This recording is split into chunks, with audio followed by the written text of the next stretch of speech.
Student, स्वागत है आपके YouTube चैनल निराला स्टडी पर।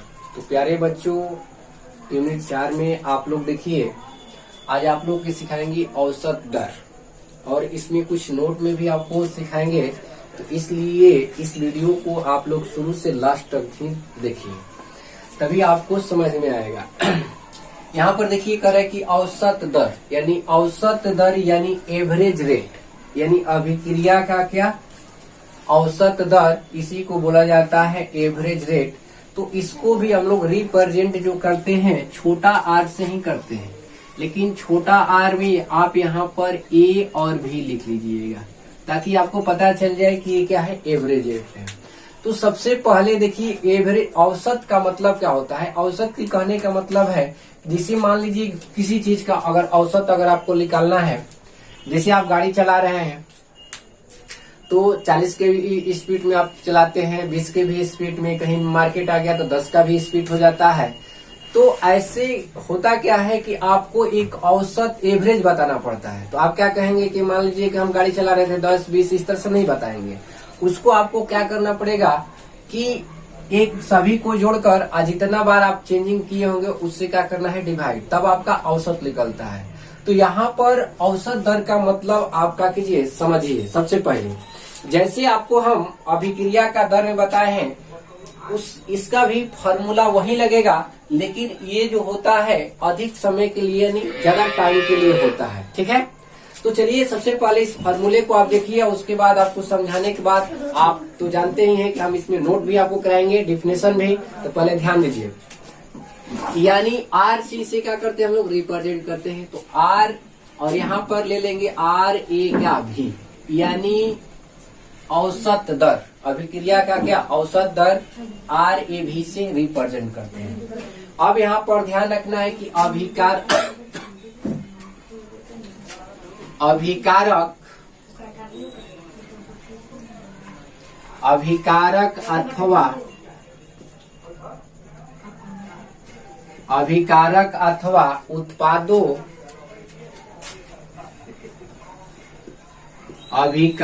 अथवा उत्पादों, या यहाँ पर आप प्रतिफल भी लिख सकते हैं कि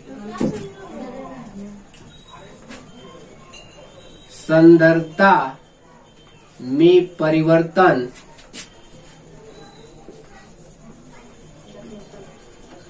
बटा में आपका हो जाएगा समय अंतराल।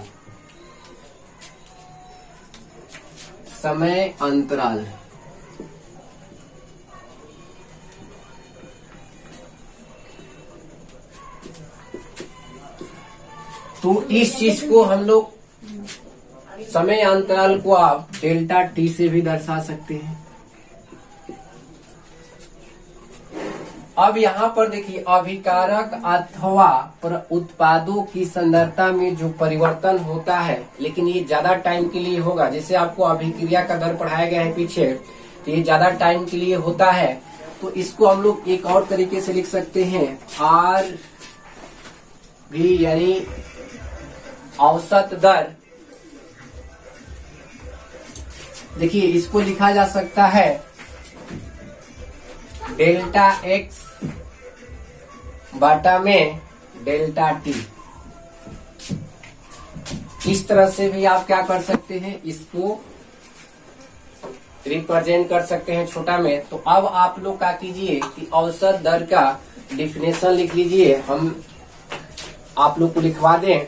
तो लिखिए, किसी निश्चित समय अंतराल में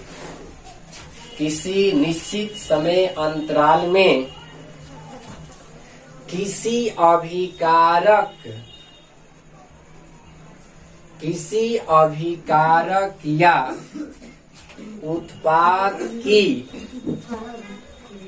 उत्पाद की मोलर सांद्रता में परिवर्तन अभिक्रिया का औसत दर कहलाता है। यानी सिंपल से समझना है कि किसी निश्चित समय अंतराल में किसी अभिकारक अथवा उत्पादों की सांद्रता में परिवर्तन अभिक्रिया का औसत दर कहलाता है। तो अब आप लोग इस फॉर्मूले को क्या कीजिए, नोट कर लीजिए। इसके बाद आप लोग को हम बता रहे हैं तात्क्षणिक दर। तात्क्षणिक दर का मतलब क्या होता है, या इसी को कहा जाता है तत्कालिक दर। ठीक है, तो यहाँ पर आप ध्यान दीजिए। तो प्यारे बच्चों, यहाँ पर आप थोड़ा सा देखिए, ये है हम लोग का तात्क्षणिक दर या तत्कालिक दर। यानी इसका मतलब क्या हुआ, इसका मतलब ये हुआ कि जो क्षण भर के लिए जो अभिक्रिया होती है, यानी तत्कालिक दर या तात्क्षणिक दर। ठीक, तो इसका मतलब ये हुआ आपका कि जो क्षण भर के लिए कोई अभिक्रिया होता है, जैसे आप ही जानते हैं कि किसी भी आप विधि से अगर आपको हाइड्रोजन प्राप्त करना है, ठीक, ये नवजात हाइड्रोजन इसको बोला जाता है, तो ये क्षण भर के लिए ही प्राप्त होता है। अगर इसको छोड़ दीजिएगा इस तरह से, तो ये जल्दी से क्या करता है कि H2 बन जाता है, यानी अणु के रूप में हो जाता है। तो ऐसा अभिक्रिया, ठीक ना, या किसी दिए गए समय, किसी दिए गए अल्पतम समय का मतलब क्षण भर के लिए अभिक्रिया का वेग तात्क्षणिक वेग कहलाता है। ठीक है, या तत्कालिक दर कहलाता है। वेग भी दर को बोल सकते हैं आप, या दर भी बोल सकते हैं वेग को। ठीक है, तो यहाँ पर क्या कह रहा है कि दिए गए अल्पतम समय या क्षण भर के लिए जिस अभिक्रिया में उपयोग किया जाता है उसे कहा जाता है तत्कालिक दर। तत्कालिक दर के मतलब, जैसे कहने का मतलब है कि मान लीजिए कि किसी रिएक्शन से या किसी विधि से हम हाइड्रोजन को प्राप्त किए, ठीक है, तो हाइड्रोजन को उसी समय अगर उपयोग में नहीं लाएंगे तो ये क्या हो जाता है कि बहुत जल्द से ये अणु में कन्वर्ट हो जाता है। ये भी पाया जाता है आपका, लेकिन ये नवजात हाइड्रोजन इसे बोला जाता है। ठीक, तो ये बहुत अल्पतम समय के लिए, बहुत क्षण भर के लिए ही होता है। तो इसलिए आप आइए यहाँ पर एक आपको रिएक्शन के माध्यम से हम बताते हैं। यहाँ पर ध्यान दीजिए, ये हो गया R और ये हो गया आपका क्या, P। तो यहाँ पर ध्यान दीजिए, R ये आपका रिएक्टेंट हो गया, यानी प्रतिकारक हो गया, और ये P यानी प्रोडक्ट यानी प्रतिफल हो गया।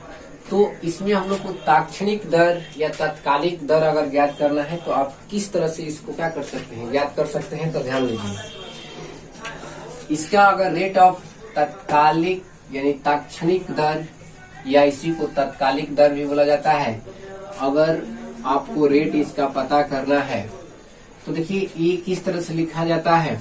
ये हम लोग का क्या है, अभिकारक है। तो अभिकारक जानते हैं क्या होता है, अभिकारक की सांद्रता में क्या होती है, कमी होती है। तो जब कमी होगी तो क्या होगा, माइनस में वो होता है।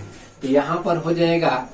और एक चीज यहाँ पर आप ध्यान रखेंगे कि ये देखिए डेल्टा है, और ये भी आपका जो है डेल्टा है, ये भी डेल्टा है, ये भी डेल्टा है, यानी दोनों ये क्या है, परिवर्तन का ये रिप्रेजेंट करता है। ये अल्पतम के लिए करता है, ठीक, और ये ज्यादा समय के लिए करता है, यानी ये कम के लिए होता है, यानी डी। तो इसको देखिए किस तरह से, क्योंकि तत्कालिक क्षण में हम लोग चल रहे हैं, तो तत्कालिक क्षण में आपका क्या होगा, यानी आर बराबर यहाँ पर हो जाएगा आपका delta minus delta active mass of का आर बटा में डेल्टा टी। तो यहाँ पर ये वाला हम लोग टी को क्या करेंगे, दर्शाएंगे। अब यहाँ पर ध्यान दीजिए, ये तो हो गया हम लोग का क्या, अभिकारक या प्रतिकारक, या इसी को रिएक्टेंट भी बोलते हैं हम लोग इंग्लिश में।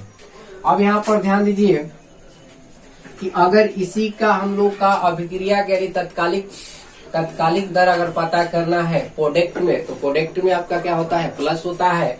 तो आप इसको इस तरह से लिखेंगे, यानी delta active mass of product बटा में डेल्टा टी।